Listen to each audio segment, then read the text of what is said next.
Habang nanonood kayo ng video na ito kwento ko lang sa inyo kung saan kami nagpunta nito nila Ate Myra. Papunta kami nito sa isang bilihan ng bag, para bumili ng gagamitin ko na bag sa pag-alis ko papuntang probinsya. Sobrang thankful lang din ako sa kay Ate Myra, dahil sobrang supportive niya sa aking biyahe kahit pagod na siya sa health center kakaikot ng mga kasamahan niya para sa bakuna ng mga senior nag-effort parent siya na samahan ako sa pagbili ng gagamitin ko na bag. Hindi niya nga alam na nag-video ako nito sa pagpunta namin sa bilihan ng mga bag nung natapos na kami mamili ng bag. Sabi niya dapat daw na may bago din akong mga damit at pantalon kapag umalis ako, kaya bumili din kami ng 2 bagong damit at isang pantalon at eto ang picture ng binili namin na damit. Pagkatapos namin mamili ng mga damit kumain kami ng ice cream at ng waffle doon malapit sa binilhan namin ng mga damit at pantalon.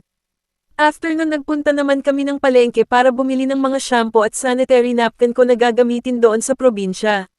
Para sa akin mga ka-diary, sobrang saya ko na sinamahan ako ni Ate Myra sa pamimili ng mga gamit ko kasi ang memorable experience ko na hindi ko malilimutan kahit nagkaroon kami ng misunderstanding na dalawa siya continue to support me all throughout sa akin pagbiyahe, although marami naman kaming dalawa na mga memorable experience na magkasama. Pero eto na marahil ang pinaka-masayang karanasan ko na babaunan ko sa aking biyahe. Marami akong masasayang kwento na maibabahagi sa ibang tao sa mga naitulong niya sa akin na kung saan hindi matutumbasan ng kahit na anong pera ang lahat ng ginawa niya sa akin.